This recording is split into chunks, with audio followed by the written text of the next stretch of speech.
Hi guys, and welcome to Calm Night Radio Channel. Tonight we stand on the edge of a raw, wind-brushed river in Virginia, where the air tastes of salt, mud, and smoke, and where one small moment is about to echo for centuries. You look out over the water and wonder what people on this shore can possibly understand about the ship approaching them. What do they see first? The torn sails, the weary crew, the chance for profit, or the human beings carried inside a story of capture, bargaining, and survival? The truth is quieter than legend and far more unsettling. It is not a neat beginning. It is not a simple scene. It is a humid August arrival in a struggling colony where hunger still hangs in memory and power already knows how to make use of suffering. So, before you settle into the story, take a moment to like the video and subscribe. And while you are here, comment below with your location and your local time. Now, dim the lights and let the river carry you into the uneasy stillness of late summer in 1619. You stand near Jamestown as evening lowers itself over the James River. The light turns golden, then copper, then something duller and more secretive.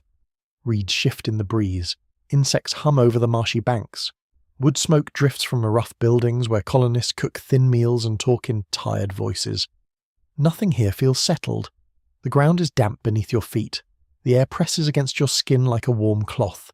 This colony is only a dozen years old, and it still behaves like a place not entirely convinced it will survive. Men cough in the humid dark. Food stores are counted with a kind of suspicious hope. Water can be foul. Labour never ends. Comfort is rare. Even the wealthiest dream here with one eye open. Virginia is supposed to be an English foothold of profit and promise. Yet much of daily life feels like a long argument with mud, fever, and disappointment. You hear movement at the river before you clearly see the vessel. A ship has come in. Not a large one, not grand, not shining with triumph. It arrives worn down, carrying the look of long miles and hard choices. This is the White Lion, an English privateer sailing under a Dutch letter of marque, which sounds almost elegant until you remember that privateering is piracy with paperwork. Very tidy on paper, very untidy for everyone else. Its arrival is one of the most discussed moments in early American history, though even here historians still argue over some of the exact details, including the identities and total number of those brought ashore. The surviving records are thin, clipped, and chilly. A colonial official, John Rolfe, wrote that the ship brought 20-and-odd Africans to Virginia. That phrase lingers in the record with almost insulting casualness. 20-and-odd. As if human lives could be tucked into the margin like a few spare barrels of grain. You remain on the shore and watch men in the colony shift their attention toward the ship with the alertness of people trained by scarcity. They are always measuring opportunity. Tobacco has begun to offer Virginia a future, but tobacco is greedy. It wants land, labour, and more labour after that. Every field seems to whisper for hands to clear it, plant it, weed it, cure it, and pack it. Hands, of course, are attached to people, though colonial thinking grows remarkably skilled at noticing the first part more than the second. The people brought in by the White Lion did not begin their story here. They came from West Central Africa, most likely from the Kingdom of Ndongo, in a region touched by Portuguese expansion, African political conflict, military violence, and the Atlantic slave trade. You can almost feel how many worlds press into this single moment. English Virginia likes to imagine itself as the centre of events, but it is really standing at the receiving end of forces much larger than itself. Empires collide, traders calculate, captives endure. The riverbank becomes a meeting point of ambitions and grief. What did those first Africans see as they approached shore? Perhaps timber buildings and muddy banks. Perhaps armed men with pale faces and rough clothes. Perhaps only another stop in a journey already too full of terror to name. You do not need to invent dramatic speeches to understand the atmosphere. The creak of rope is enough. The slap of water against hull planks is enough. The smell is enough to tar, sweat, salt, damp wood, and unwashed bodies packed too long in miserable conditions. These were not the first Africans in the broader Americas, not even close. By 1619, Spanish and Portuguese colonies had already built vast systems of coerced African labour across the Atlantic world. That is one of the quiet truths often lost in simplified schoolbook memory. The event at Jamestown matters deeply. But it did not appear out of empty air. It belonged to a brutal network already in motion, one that stretched from African inland wars to coastal forts, from slave ships to sugar fields, from royal charters to local bargains made on muddy colonial shores. Still, for English North America, this arrival has a particular weight. It marks a visible early moment when Africans were present in Virginia in documented form. You can feel the colony absorbing the fact without fully understanding its future consequences. Nobody on the riverbank holds a neat blueprint labelled centuries of racial slavery. History is usually more improvisational than that, which is part of what makes it so unnerving. Systems of cruelty often begin in fragments, bargains, precedents, and habits, not all at once, not with a drum roll, just with people deciding what they can get away with. The men who meet the ship are not conducting a philosophical inquiry into human equality. They are bargaining. Provisions are low on the White Lion, and the captain needs supplies. The colony needs labour, so food and resources are exchanged for captive Africans. The transaction has the plain feel of commerce, which somehow makes it colder. No thunder, no declaration, just trade. You look at the settlement again. Jamestown is not London planted cleanly in American soil. It is a rough experiment with edges already fraying. The buildings are practical and worn. The streets are little more than packed earth and mess. The church stands as a symbol of order, though order here often feels aspirational. Chickens scratch, tools clatter, mosquitoes conduct their own campaign of conquest. Even the river seems to breathe with a patient indifference. In this place, social rank matters intensely. Gentlemen, labourers, servants, soldiers, governors, preachers, and merchants all move through a hierarchy they know by instinct. Yet the categories that will later define colonial America with terrifying hardness are not fully fixed in 1619. This does not mean the world is fair. It absolutely is not. It means the legal and social status of Africans in early Virginia remains unsettled, inconsistent, and vulnerable to change. Some were treated in ways that resembled indentured servitude. Others faced conditions that were harsher, less defined, and more perilous. Ambiguity here is not kindness. It is danger in a loose shirt. You sense that the colony is a place where rules are still being written through practice rather than principle. And practice, unfortunately, tends to favour whoever already holds power, food, weapons, and land. The first black arrivals enter a society willing to use them, classify them, baptize them, rename them, and eventually bind them more tightly. Nothing about the scene promises safety. A small scholarly puzzle drifts through the background of this moment. Some historians question whether every person brought in by the White Lion remained in Virginia for long, because ships moved on, records vanish, and colonial paperwork could be maddeningly incomplete. The archive whispers rather than speaks. That uncertainty matters. It reminds you that the people at the centre of this story often survive in documents created by those who traded, taxed, bought, counted, or ruled them. Their own voices are faint not because they lacked inner lives, but because power was selective about what it preserved, and yet traces remain. You can infer skill, memory, fear, and resilience.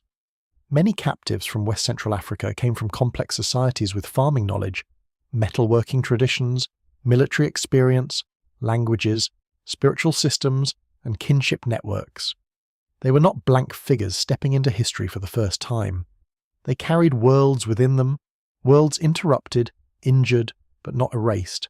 The English on shore likely noticed difference first through appearance and language. Skin tone, clothing remnants, unfamiliar speech, gestures, and signs of distress all mark these arrivals as strangers. But strangers to whom the colonists themselves are strangers in this landscape. Dependent on native knowledge they rarely respect enough, imagining permanence in a place that keeps reminding them how fragile they are. There is a certain colonial confidence here that deserves a sleepy eyebrow raise. They are barely surviving, yet already prepared to sort other human beings into useful categories. Night presses closer. Torches or lanterns flicker. The ship sits in the dark water like a tired animal. You hear low voices, maybe commands, maybe negotiations. Somewhere a dog barks. Somewhere someone retches.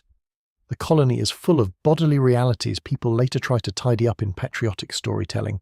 But history smells, it sweats, it limps, it shivers. One quirky detail from early Virginia life makes the whole place feel almost absurdly human. Colonists wrote home complaining not only about starvation and disease, but also about the sheer discomfort of the environment, including insects, heat, and the misery of clothing not suited to swampy summers. Grand imperial venture, yes, also a lot of damp stockings and regret. Against this backdrop, the arrival of black Africans becomes both immediate and strangely understated. No one gathers to announce a world historical threshold.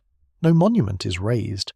The moment enters the colony as a transaction, and only later becomes a symbol. That gap between lived experience and remembered meaning is important. People on the shore are thinking about labour, food, and survival. You, with the long view of history, can sense more. You can feel the current changing under the surface. This is what makes the scene so haunting.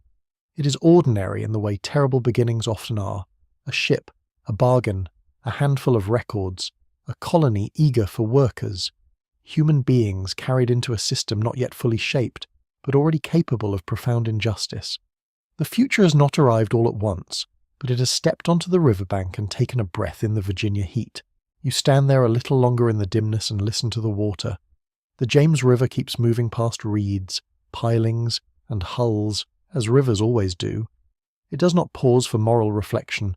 The night thickens. The settlement settles into uneasy sleep.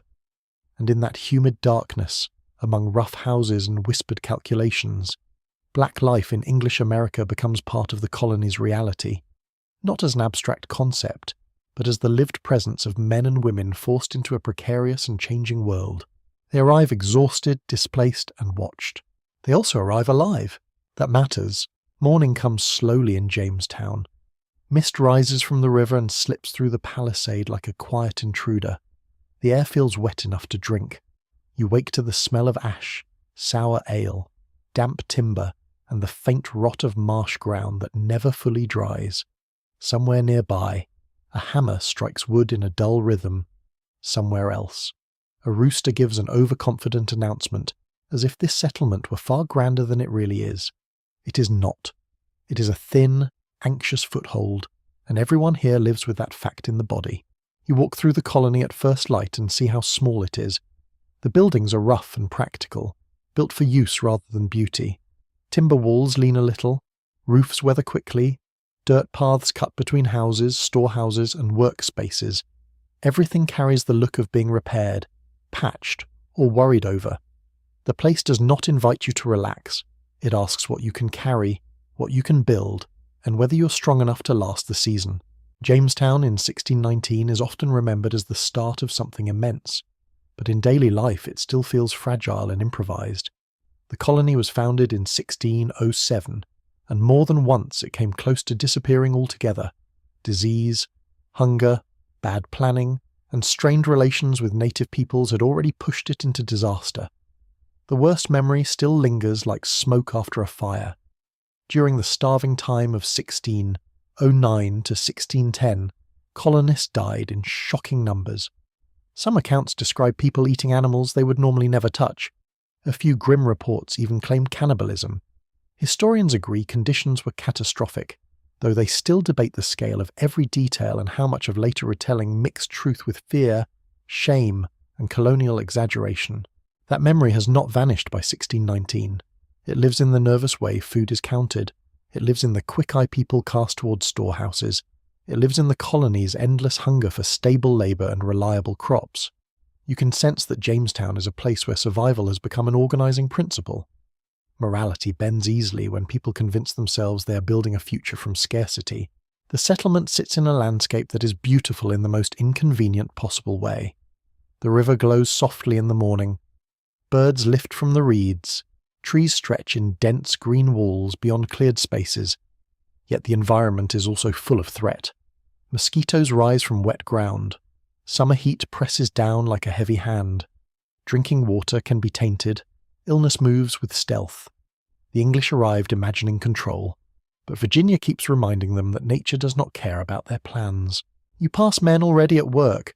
Some split wood. Some carry tools. Others head toward fields or river tasks with a weariness that seems older than the colony itself. Tobacco has become the engine of a hope here.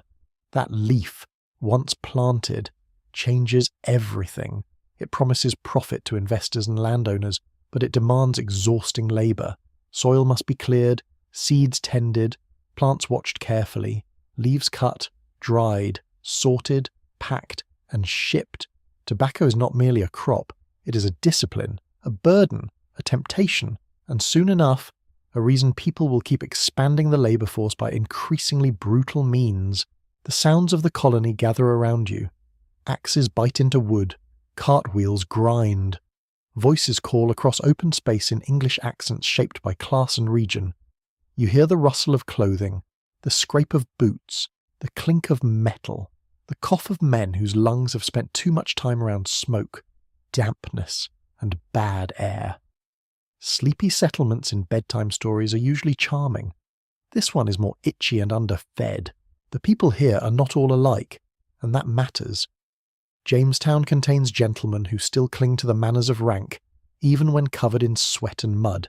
It contains labourers, soldiers, artisans, indentured servants, ministers, merchants, and officials.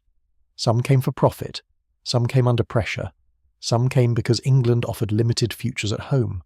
The colony is a small world of status and tension, with everyone keenly aware of who may command and who must obey. Indentured servants form a major part of this world. Many Europeans come to Virginia under contracts that bind them to work for a fixed term in exchange for passage, food, clothing, and the promise of freedom dues at the end. In theory, it is temporary unfreedom. In practice, it can be punishing, uncertain, and deadly. Servants work hard, receive little comfort, and may not survive long enough to claim any future reward. Their condition does not erase the distinct injustice faced by Africans, but it does show that early Virginia is already structured around severe labour exploitation long before racial slavery becomes fully codified.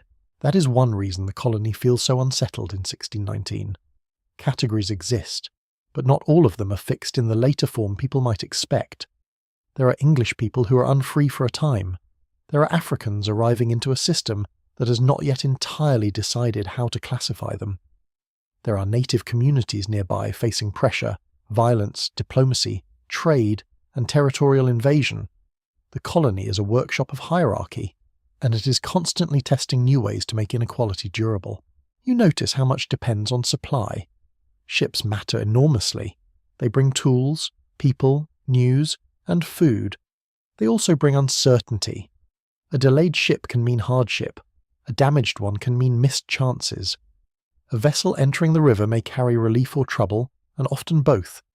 The arrival of the White Lion made sense in that world because Jamestown was always looking outward, always waiting for something to come over the water that might strengthen its shaky position. Food in the colony is plain and often disappointing. Corn, peas, salted meat when available, fish, bread of varying quality, and whatever could be grown or gathered. The smell of cooking is not rich or inviting most days. It is functional. A pot simmers because people need to keep going. You can almost taste the salt and smoke in every meal. Even comfort seems rationed. Clothing tells you things too. Linen shirts stick to the skin in the humidity. Wool can feel unbearable in warm weather, but people wear what they have. Hats matter. Shoes wear down. Fabric frays. This is a world where material goods are precious because replacement is never guaranteed. A metal pot, a serviceable coat, a sharp blade, a dry blanket. All of these can shape the quality of a life. There is also religion, of course, because the English colony likes to imagine itself under divine order, even while staggering through earthly disorder. The church stands as both sacred place and social centre. Sermons urge discipline and obedience. Public worship helps structure time and authority. Baptism, marriage, and burial all pass through religious ritual. Yet spiritual order does not soften the colony's appetite for labour. Quite the opposite. Christianity here can sit very comfortably beside exploitation, provided someone in power finds the right language for it. One curious detail from early Virginia adds a strangely domestic note to the setting. Colonists sometimes devoted real energy to kitchen gardens and herb plots, trying to maintain familiar tastes and remedies in unfamiliar conditions. Amid all the struggle, people still wanted onions, cabbages, and medicinal plants. Empire, it turns out, is often accompanied by someone anxiously checking whether the herb survived. The colony's relationship with nearby Powhatan peoples is another essential part of this world. Jamestown does not stand alone in empty wilderness. Despite later myths that like to flatten the landscape into convenient silence, native communities already know this region intimately. They farm it, move through it, name it, and defend it. English survival in early years depended heavily on trade, coercion, diplomacy, and the appropriation of native food and knowledge. By 1619, conflict and distrust have deep roots. The English settlement exists not only because of its own effort, but because it has forced itself into an older world. You can feel the insecurity of that fact in the colony's defences. Palisades, weapons, watchfulness, all signal that Jamestown fears attack, shortage, and instability. Fear shapes political decisions as much as hope does. A frightened colony is often a harsh colony. It becomes skilled at justifying control. As the day warms, the smell of the place thickens. Sweat, river water, livestock, smoke, stale bedding, mud. Nothing is crisp or clean. Flies gather. Sunlight glints off tools and the river surface. Men argue over work, orders, and expectations. A few women move through domestic tasks that are no less necessary for being less celebrated. Laundry, food preparation, mending, nursing, storage, all keep fragile households functioning. Survival depends on labour that records often treat as background. You begin to understand why the arrival of Africans in such a place carried immediate consequences. Jamestown is not receiving newcomers into a stable society, with abundant room and settled law. It is absorbing them into a colony already obsessed with labour, rank, survival, and profit. That is what the setting itself tells you. The muddy paths, the anxious storehouses, the expanding tobacco fields, the lingering memory of mass hunger, all of it forms the world these black men and women entered. The colony's leaders are trying to make Virginia look orderly to sponsors and officials back in England. Charters, reports, and plans suggest progress. But on the ground, order is patchy. Discipline must be enforced repeatedly because people resist, fail, sicken, or die. Contracts need policing, food needs guarding, work needs supervision, hope needs constant rehearsal. Jamestown runs on effort and persuasion, but also on punishment. You may wonder whether anyone there sensed the moral scale of what was taking shape. Probably not in the grand, historical way later generations would frame it. Most people were too busy managing daily needs. That is part of the tragedy. Transformative injustice often grows in practical language. Need workers, need crops, need order, need more land. Once a society becomes fluent in those needs, it can grow strangely calm about the suffering required to meet them. By afternoon, the colony settles into the steady rhythm of work. Riverlight flickers against timber walls. Insects drone in the grass. The sun draws sharp smells from every surface. You feel the roughness of wood beneath your fingers, the grit of dust on your skin, the damp cling of the air on your neck. Nothing here lets you forget the body. Jamestown is a bodily place. Hungry bodies, sick bodies, tired bodies, disciplined bodies, profitable bodies. That may be the clearest truth of all. This is a colony learning to value people by what can be extracted from them. It is not subtle, and in 1619, with its field spreading, its hierarchy hardening, and its appetite growing, Jamestown is already becoming the kind of place where human lives can be fitted into economic need with chilling ease. The story begins far from Virginia, in a landscape of tall grasses, river systems, market towns, royal ambitions, and villages that wake to the sound of pestles striking grain.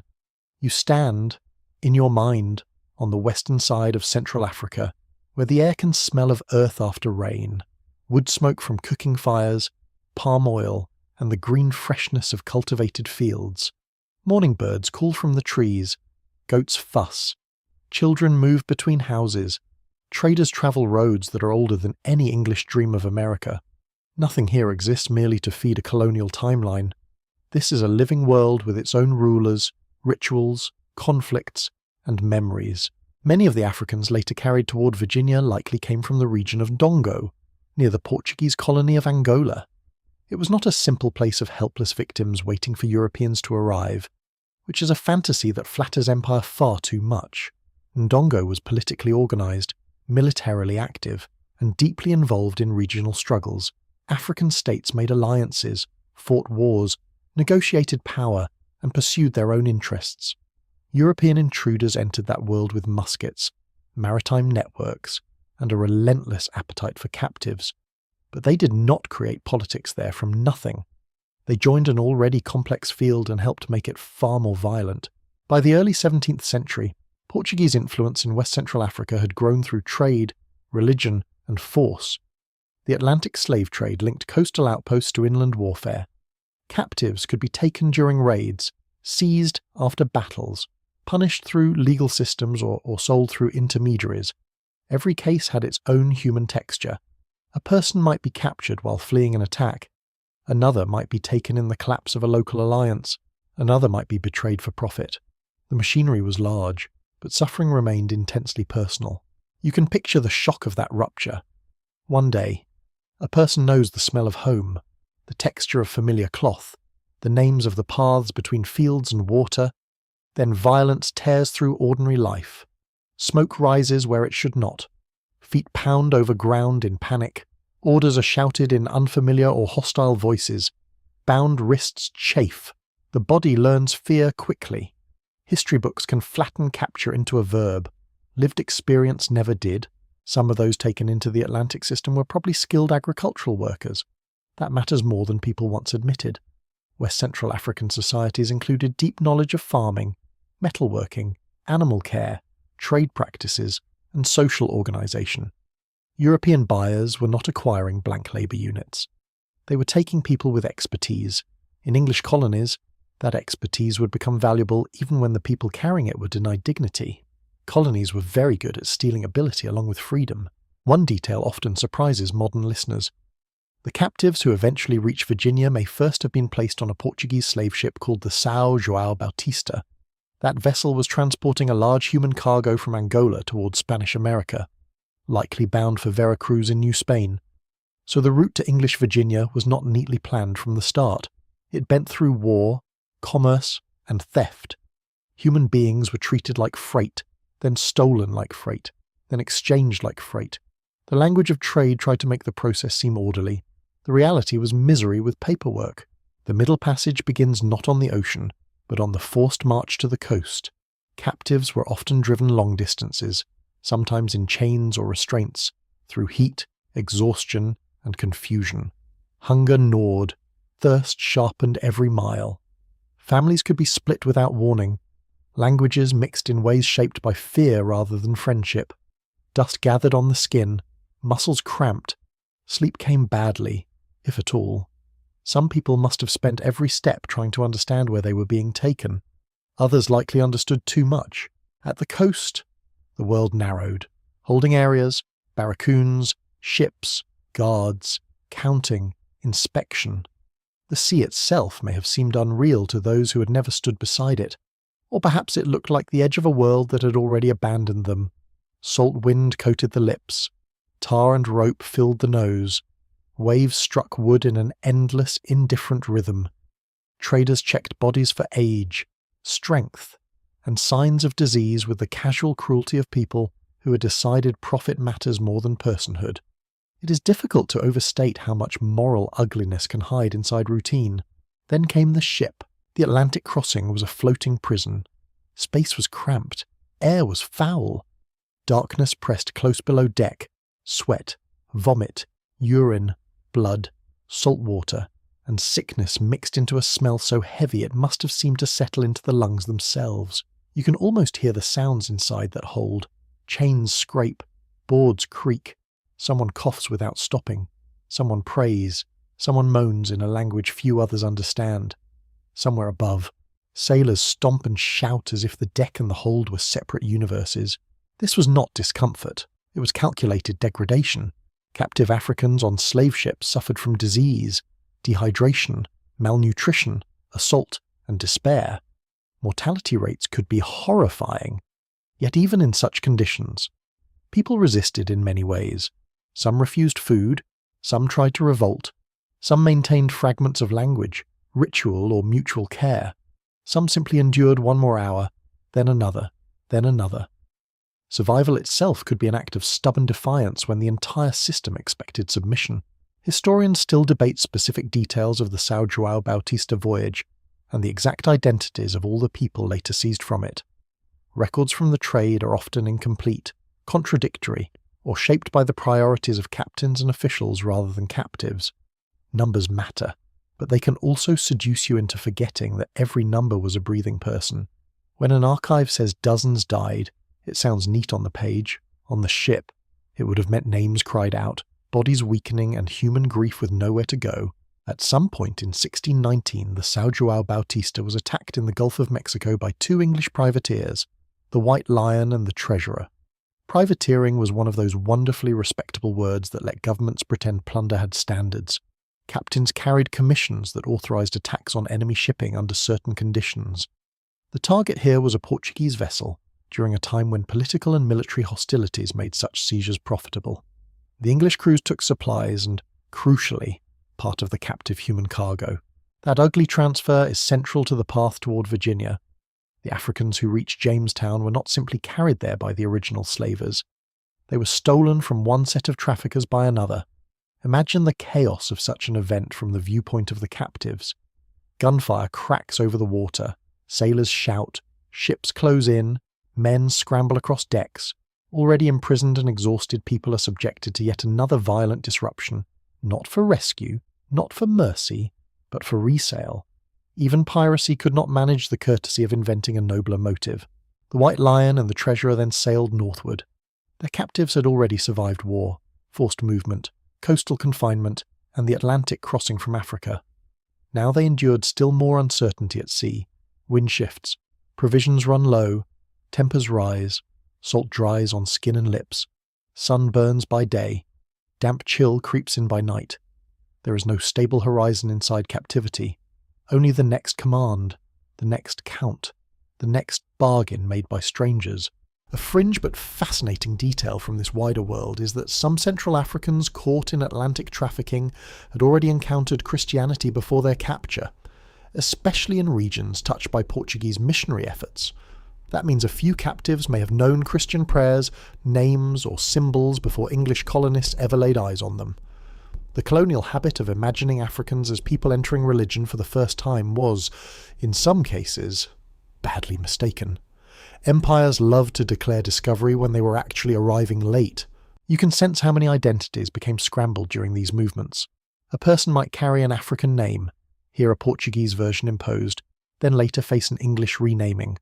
Language could become layered with command words, trade terms, prayers, insults, and fragments of memory. Clothing might be stripped away, replaced, or reduced to whatever survived the voyage.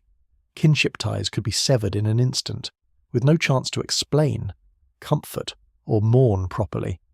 Captivity did not only move bodies and try to rearrange reality, and still, something remained. People remembered flavors, songs, textures, and gestures. They remembered how elders had spoken. They remembered the shape of tools, the logic of planting, the feel of certain fabrics, the rhythm of certain rituals.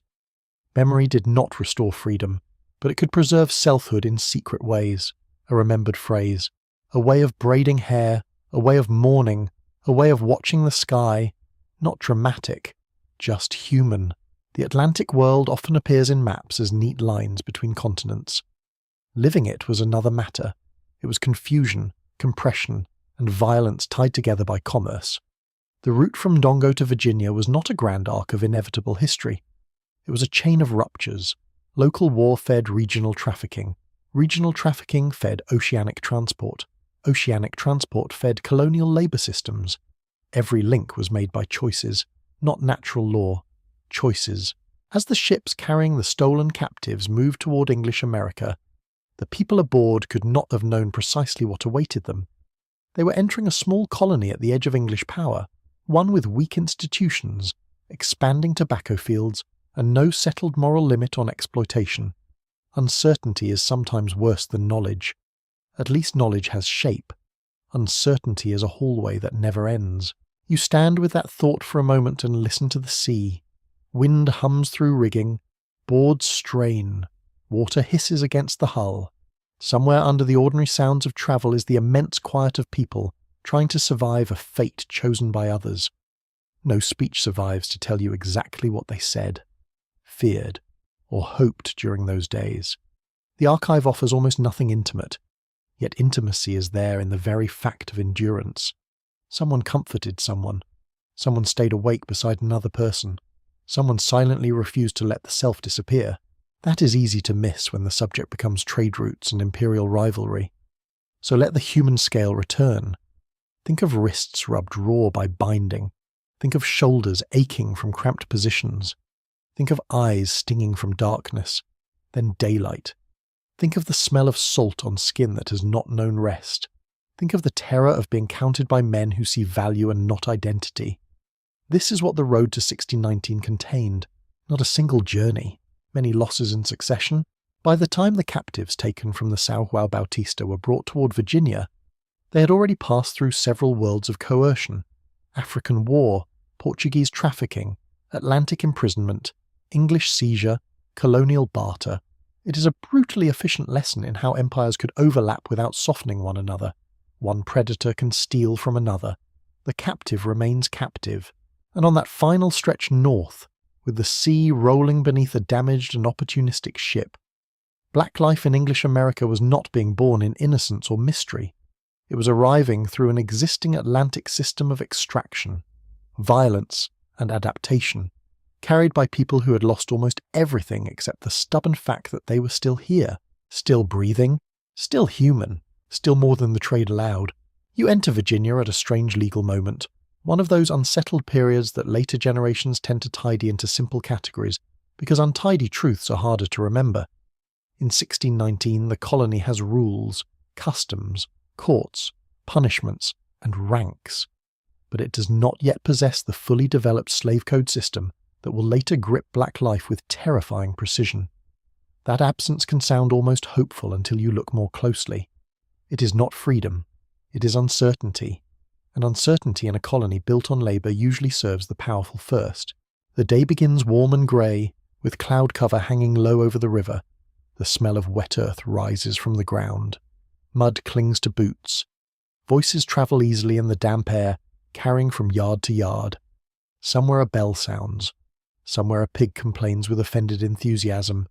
You move through a settlement where status is constantly visible in posture, clothing, housing, and command. Everyone seems to know who can give orders and who must lower their gaze. Even without a finished racial legal system, Virginia is already a place that loves hierarchy with unhealthy devotion. English law comes across the Atlantic in fragments, habits, and adaptations. Colonists talk as if they are building an orderly extension of English society, but the truth is much less polished.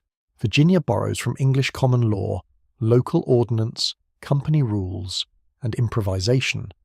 What matters most is often not abstract justice, but who holds office, who owns land, who has labour to protect, and who can persuade a court to see things their way. The legal world feels less like a majestic structure and more like a wooden fence constantly being patched during a storm. That matters deeply for Africans in the colony. Early records suggest that some black people in 17th century Virginia were treated in ways that resembled indentured servitude, at least in certain cases. A term of labour might be imposed. Baptism might matter in social understanding, even if not reliably in law. Some people later gained freedom, married, held property, or went to court. Yet none of this should be mistaken for equality. The same ambiguity that left room for limited mobility also left room for hardening discrimination, arbitrary decisions, and exploitation that could expand without warning. You can feel that instability in the body. Imagine waking each day without a clear, protected place in the law. You know you are watched. You know your labour is valued more than your wishes. You know that someone with more land, more allies, and more influence can often shape the meaning of your life. Rules are not absent. They are uneven. And uneven rules have a way of becoming very sharp when pointed downward. The English colony already understands unfreedom through indentured labour. Thousands of Europeans come to America bound by contracts that require years of service. These servants can be bought and sold for the remaining term of their labour. They can be punished, whipped, extended in service for disobedience, and worked brutally hard. The colony sees nothing odd in controlling other people's bodies for economic gain. That acceptance forms a dangerous foundation. Once a society gets comfortable with coercive labour, it does not need much encouragement to make coercion harsher, longer, and more inheritable. Still, there is a real difference between an indenture and what Virginia will later create through racial slavery. Indenture is usually limited in duration. At least in theory, it ends, or is supposed to end. It does not automatically attach to the children of the servant. It does not usually transform an entire ancestry into a permanent legal condition. In 1619, those later rules are not yet fully written, but you can almost hear the colony thinking its way toward them. Tobacco fields expand. Labour demands rise. Planters begin to see the convenience of making some forms of unfreedom last longer than others. This is how systems often form, not with one perfect law dropped from the sky, but through decisions that accumulate. A court case here, a labour custom there, a punishment made harsher for one group, a term of service extended, a child classified according to a mother's status, a baptism stripped of any protective meaning. The logic builds itself step by step, always appearing practical to those who benefit. By the time the structure looks complete, it has already trained people to accept it. In the colony's daily life, race is becoming visible as a social marker even before every legal detail is fixed. Skin colour matters, ancestry matters, difference is noticed, discussed, and used, but the categories are still in motion. Some Africans work beside Europeans in similar field conditions, some live in close proximity, some run away together, some stand together in court disputes. That fluidity has led historians to argue over just how distinct early black status was in the first decades after 1619. The debate is not trivial. It matters whether early Virginia began with a sharp racial boundary already in place, or whether that boundary was built and tightened over time. The answer, as history often insists, is inconveniently complex.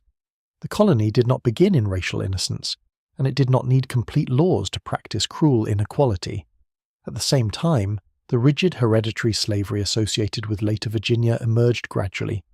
You are standing in the uneasy middle ground, where race, labour, and law are not yet fully fused, but are clearly moving in that direction. The uncertainty is real. So is the danger. A scholarly puzzle floats through this landscape like mist over water. Historians still disagree on exactly how many early Africans in Virginia served for life, how many were treated as servants for a term, and how typical the better documented free black cases really were. Surviving records are sparse and often concern unusual people precisely because unusual people left clearer traces. A person who went to court, acquired land, or left a will is easier to see in the archive than someone whose life was swallowed by labour and silence. So the record can mislead by highlighting exceptions while obscuring the norm. You walk near a workyard and hear the mixed sounds of colonial order being enforced. A supervisor calls out instructions. Tools strike wood. Someone mutters under breath. The smell of fresh cut timber mingles with sweat and smoke. A punishment threat hangs in the air without needing to be spoken aloud. Everyone knows it is there. Authority in Virginia is tactile. It is felt in the shoulder, the back, the wrist, the stomach. Law here is not only written, it is performed through command. One quirky feature of early colonial law makes the whole system feel almost comically improvised. Livestock wandering where it should not, fences in disrepair, unpaid tobacco debts, and complaints over small property damage could all end up before local authorities. Great empire, yes, also endless bickering about pigs and boundary lines. Yet those small disputes reveal something important. The courts are deeply invested in protecting property and labour relations. Once human beings are pulled into that property-centred mentality, the moral slope gets slippery very fast. Religion adds another layer of confusion. In some parts of the Atlantic world, Christians debated whether baptism should affect enslavement. Could a baptized African be held permanently in bondage by fellow Christians? In practice, economic interest usually found a way around spiritual discomfort. Colonists liked the prestige of religious conversion, but not if it interfered with labour control. This tension matters because it shows the colony testing the limits of its own conscience. Whenever belief threatened profit usually won with suspicious ease. You can sense how language itself begins to harden. Terms for servant, Negro, Christian, heathen, free, and slave are not always used consistently, but they are moving through the colony's speech, gathering force. Words help build systems. A category repeated often enough starts to feel natural. A distinction made in casual conversation can become a principle in court. People begin by describing difference. Soon they are governing through it. For black people living in this shifting order, daily life must have carried a special kind of mental strain. You work, but under what term you obey, but for how long you form attachments, but are they recognized?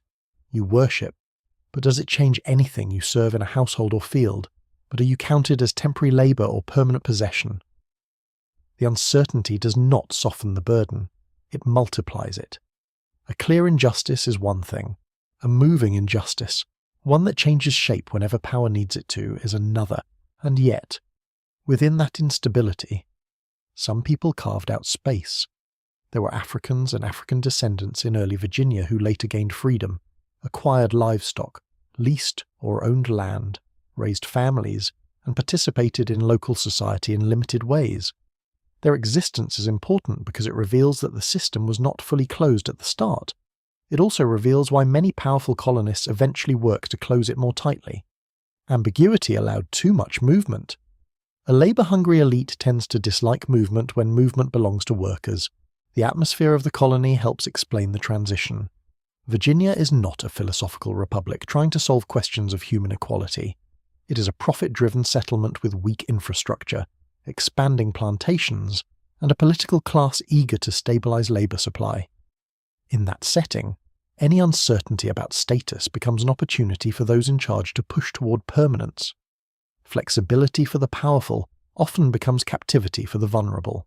As rain begins lightly, the settlement changes its sound, drops tap against roofs, earth softens, wood darkens with moisture, people hurry tools under shelter, cloaks and hats come up, the smell of wet ash thickens. You stand under an overhang and think about how much of history is decided in half-practical moments like these. A planter complains that a servant's term is ending. A magistrate sides with ownership interest. A lawmaker notices a pattern and codifies it. No one announces that they are inventing a racial order to last centuries. They just keep choosing the convenient cruelty. This is the important truth of 1619 and the years near it.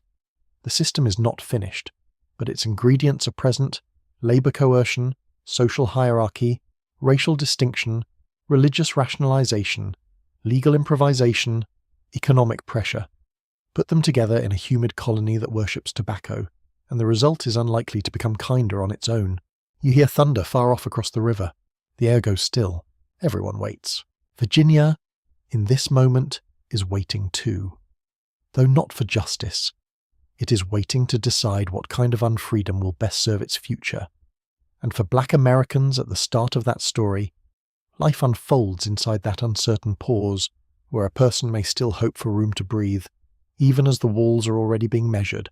By midday, Virginia feels like a place built entirely out of labour. The sun stands high and merciless. Heat gathers inside your clothes and settles on your shoulders like extra weight. The fields shimmer. The ground gives off the smell of dry dirt, crushed leaves, and warm clay. Sweat stings your eyes. Every task seems to require bending, lifting, hauling, scraping, chopping, carrying, or waiting for the next order. Nothing in this colony stays alive without work, and almost nobody with power intends to do the hardest part themselves. That, you begin to notice, is a principle as reliable as sunrise. For black people newly forced into this world, daily life is not defined by a single dramatic event, but by repetition. Wake, work, watch, endure. The rhythm itself is exhausting. It wears away certainty. It narrows the day into practical needs. A body needs water. A body needs food. A body needs a moment to straighten the back and unclench the hands. In a colony that values output more than comfort, those simple needs become political. Whoever controls them controls much else. You move toward the cultivated ground and see why tobacco has already changed Virginia's temperament. The plants demand attention at every stage. Fields must be cleared first, and that means felling trees, digging roots, dragging brush, and burning what cannot be carried away. The land resists this treatment. Stumps remain stubborn. Insects rise from grass and marsh. Tools dull quickly. Hands blister. Then come the planting, the hoeing, the weeding, the pinching of leaves, the careful curing. Tobacco is fussy in its own greedy way. It asks to be handled constantly, then rewards its growers with money and self-importance. A very manipulative plant, honestly. The labour is not only in the fields. Wood must be split, fences repaired, animals tended, water fetched, food prepared, barrels packed, houses patched, paths cleared, boats loaded, fire kept, clothing washed and mended, tools sharpened. Every part of the settlement rests on visible toil and invisible toil. Men labour under direct supervision in open spaces.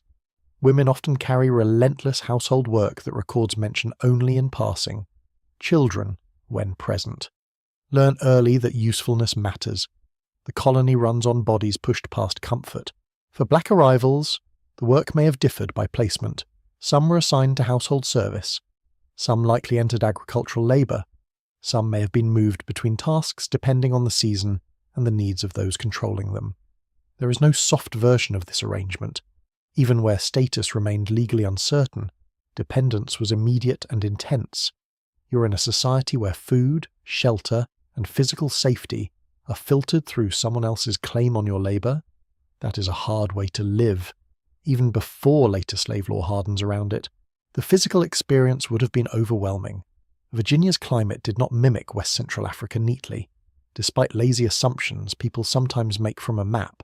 Summers could be brutally humid. Winters could feel raw and penetrating. Mosquitoes swarmed in warm months. Water sources could be dangerous. Illness travelled through the settlement with frightening ease. Dysentery, malaria, typhoid, respiratory infections, and other diseases made the colony feel less like a promised land and more like a place that kept testing whether you deserved to remain alive. Not a very welcoming host. You can hear sickness in the background of everyday life. A cough from a doorway, a weak voice asking for water, footsteps moving slower than they should. Disease shapes the colony's labour system because every death creates more demand for replacement workers. Mortality and labour hunger feed each other. It is a grim economy. People die, fields still need tending, more people are brought in, then they die too. The machine complains, but it does not stop. Food offers little relief. A meal may include cornmeal, peas, fish, or salted meat when supplies allow. Sometimes there is garden produce, sometimes not much. Flavour is not the point. Survival is the point. The food can be coarse, repetitive, and insufficient for people doing hard physical labour. You can almost feel the dryness of meal on the tongue, the salt crust on preserved meat, the thinness of stew stretched farther than dignity recommends. Hunger never fully leaves the conversation, it waits nearby. One mainstream historical truth about early Virginia is that labour was never merely economic, it was disciplinary. Work organised the colony socially and morally. Authorities believed idleness led to disorder, sin, and failure. That belief justified harsh oversight. A person who slowed, resisted, or stepped outside expectation could face extra labour, whipping, confinement, or extended service. The body became the site where authority made its arguments. If the colony wanted obedience, it often wrote the lesson in pain. For black workers, this made vulnerability especially severe. Even when the law had not yet fully fixed lifelong hereditary slavery in the 1620s, power already operated through unequal force. An African labourer could be punished by a master, constrained by custom, and judged by local authorities with little assurance of fair hearing. In such a setting, the line between servitude and slavery is not always visible from the outside. From the inside, both could feel like being trapped under another person's will, and yet, daily life was not made of suffering alone. Human beings do not live only as victims, even in oppressive systems. They notice weather, they share glances, they exchange useful knowledge, they laugh sometimes, because laughter can appear in the harshest places and still sound like itself. Somewhere in the colony, one person shows another how to handle a tool more efficiently. Somewhere someone hums under breath. Somewhere a cooking smell briefly reminds a person of home, or painfully fails to do so. Life continues in fragments that power cannot fully script. A curious tidbit from early colonial food culture gives a small, odd window into survival. Colonists often depended on corn learned through native agricultural practice, even while refusing to grant native peoples real respect or security. They could adopt methods and foods out of necessity, then still imagine themselves superior. That combination of dependence and arrogance becomes a recurring colonial talent. They borrow what keeps them alive and then act insultingly proud about it. You pass near a curing shed where tobacco hangs in dim rows. The smell is sharp, green, earthy, and slightly sweet. Air inside feels thick and still. Outside, sunlight glares off packed soil. The contrast makes you dizzy for a moment. Workers move in and out carrying leaves, bundles, tools. Every motion seems practiced, but never easy. Virginia's wealth is beginning to take shape in these motions, not in grand speeches, in aching shoulders, in cramped fingers, in bent backs under heat. The colony also depends on time in a particular way. Seasons determine tasks. Dawn starts labour. Weather interrupts or accelerates it. Crops cannot wait for philosophical reflection. That is one reason people with power find it so easy to excuse harshness. They tell themselves the work must be done, the season demands it, the ship is coming, the field cannot wait. Need becomes a moral cover. Once need becomes sacred, cruelty can dress like responsibility. Historians still debate how much labour knowledge black arrivals were able to apply directly in early Virginia, especially in the first years. Some may have come from farming backgrounds highly relevant to tobacco cultivation or other colonial work. Others may have needed to adapt to unfamiliar techniques, tools, or local conditions.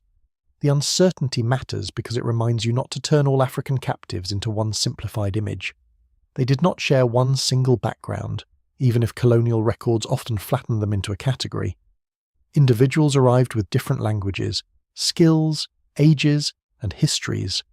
The colony saw labour supply. Reality was much richer. As afternoon lengthens, fatigue settles over the settlement like a second climate. Faces shine with sweat and dust. Hands grow clumsy. Tempers shorten. The smells of smoke, livestock, and hot earth become almost overwhelming. You feel how labour reshapes the body over time. Skin hardens, muscles adapt or fail, old injuries throb, new injuries arrive. A back can become a record of the colony more honest than any official letter. Women's labour deserves special quiet attention here. Black women in early Virginia likely worked in domestic spaces, fields, or both, depending on circumstance. Their labour supported households and production, while their vulnerability exposed them to layered forms of control. Records rarely linger on their exhaustion, though it must have been immense. Cooking over heat, washing heavy cloth, lifting children, carrying water, processing food, tending fires, obeying commands, all while living under uncertainty and surveillance. History often leaves this labour in the corner of the room, but the room does not function without it. Children too, when they appeared in these settings, absorbed the colony's values through work. Play existed, surely, in stolen moments or alongside tasks, because children remain children even in hard worlds. But childhood here was never protected in the modern sentimental sense. Usefulness came early. Dependency was brief. The colony did not have the luxury, or perhaps the inclination, to treat youth as a separate gentle realm. Toward evening, the pace changes, but the work does not entirely stop. Fires are lit, pots are set, animals are checked, tools are put away or repaired, the air cools only slightly, your clothes still cling. The river carries a faint breeze mixed with marsh smell and smoke. Voices drop lower now, less command and more weariness. This is the hour when bodies begin taking account of the day. Feet ache, wrists pulse, shoulders burn, hunger sharpens again. What was actually like for Black Americans at this early point, then, was not an abstract legal status floating above reality. It was work under compulsion in a colony where survival was uncertain and labour was everything. It was living among Europeans who themselves knew hardship, yet used that hardship not to build solidarity, but to justify hierarchy. It was entering a world where the body was always being measured for usefulness. How much can this person carry? How long can this person endure what can be extracted tomorrow? The terrible ingenuity of colonial Virginia lay in how quickly it normalized those questions. The day closes with smoke rising into a darkening sky. Someone stirs a pot. Someone rubs sore hands. Someone lies down already dreading dawn. And in that tired settlement, where hunger, wealth, and coercion are learning to cooperate. Black life is shaped hour by hour through labour that keeps the colony standing, even as the colony refuses to see the full humanity of those holding it up. In a colony determined to sort people into useful categories, the quiet struggle to remain yourself becomes one of the most important parts of daily life. You feel it not in grand speeches, but in names spoken aloud, in prayers whispered under breath, in gestures repeated because the body remembers what the world tries to rearrange. Evening settles over Virginia with a soft grey light. The smell of smoke drifts low over the roofs. Damp air touches your skin. Somewhere a wooden bucket knocks gently against a wall. Somewhere someone speaks in a language another person does not understand. And for a moment that sound alone becomes a kind of shelter. For black people in early Virginia, identity is under constant pressure. Capture had already torn apart one world. The Atlantic crossing had broken routines, families, and familiar landscapes. Arrival in English America added a new layer of force, new masters, new expectations, new commands, new words for the same body. Yet even in that condition, memory did not vanish on command. Human beings are inconveniently rich inside. Power hates that. It prefers simple categories. People rarely cooperate. Names were among the first things at risk. A person born with a name carrying family meaning, language, ancestry, or spiritual weight could be renamed by Portuguese traders, English captains, or colonial masters. One identity might be heard badly, reshaped awkwardly, shortened, replaced, or ignored. A Christian name might be assigned. A familiar sound might be turned into something easier for English mouths. You can imagine the coldness of that moment. A stranger decides what to call you, then behaves as if the change were natural. It is such a small violence on the surface. It is not small at all, and still. Names can survive in quiet ways. A person may keep an older name within trusted company. A phrase from home may remain attached to the self, even if no official record preserves it. Someone may answer outwardly to one name and inwardly to another. That split between public and private identity becomes one of the hidden arts of surviving coercive worlds. The document says one thing, the self says another. Language follows the same pattern. The first black arrivals in Virginia likely spoke languages from West Central Africa, and some may also have known bits of Portuguese from earlier contact, trade, or captivity. Then English enters as the language of command, law, labour, and punishment. Imagine the mental strain of that environment. Every instruction matters because misunderstanding can bring pain. Every familiar word becomes precious because so few remain around you. Yet language is stubborn. Even fragments can carry comfort. A remembered phrase, a greeting, a proverb, a prayer, all can preserve a whole emotional world inside a few syllables. The sounds of the colony make this struggle more vivid. English voices dominate public space. Orders are given sharply. Church words rise on Sundays. Legal words appear in court, property agreements, punishments, and baptisms. But around the edges, there are other sounds too. Murmured exchanges at dusk, shared words between people working side by side, unfamiliar rhythms in song or prayer. The archive barely hears them, but they were there. Power usually records what it controls, not what it cannot fully decipher. Faith is another place where pressure and persistence meet. Some Africans arriving in Virginia may already have encountered Christianity before reaching English America, especially if they came through regions touched by Portuguese mission activity. Others carried spiritual traditions rooted in West Central African cosmologies, ancestor practices, sacred objects, healing knowledge, and communal ritual. Colonial religion did not enter a spiritual blank slate. It entered a crowded interior world. That fact complicates the neat story colonists often preferred. They like to imagine baptism as a civilizing beginning, a point where African life came under proper order. Very flattering to the baptizer, less convincing to anyone paying attention. A baptized captive might already understand Christian prayer in another form, or might combine Christian language with older beliefs in ways the English neither noticed nor respected. Religion in the Atlantic world was rarely tidy. It mixed, adapted, concealed, and persisted in layered forms.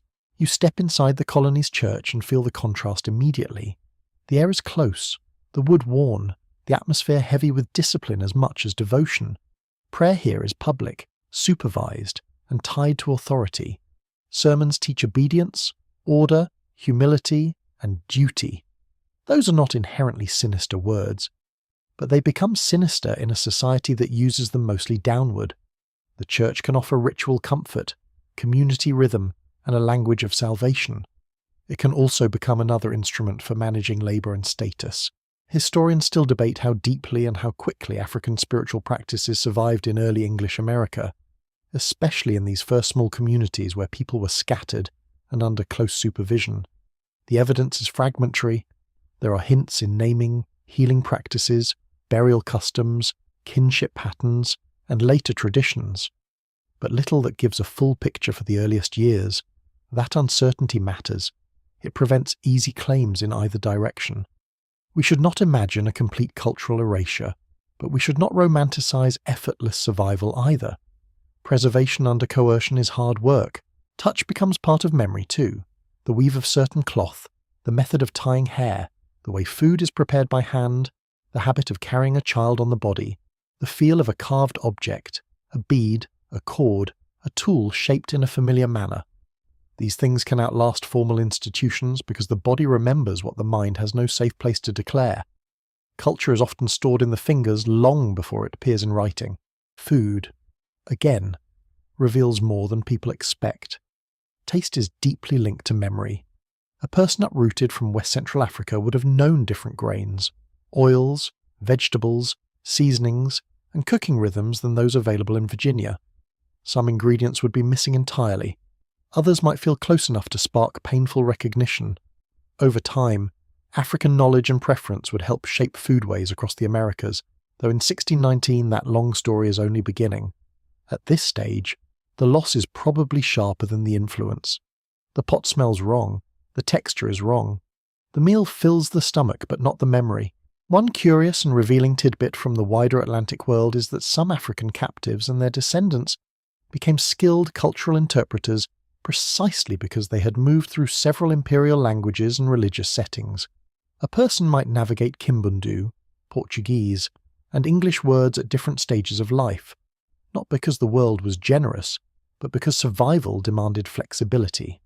Colonial authorities often underestimated that intelligence. They saw dependency and missed adaptation. Kinship suffers perhaps the deepest wound. Families were split during warfare, sale, shipment, and resale. Husbands and wives could be separated. Parents and children could disappear in the confusion of trade. Siblings could be sent onto different ships or into different households. In Virginia, the small number of Africans at first meant isolation could be severe. You may not hear your language often. You may not know whether any kin survived. That loneliness settles into the chest like a weight. Yet human beings rebuild social life with extraordinary stubbornness.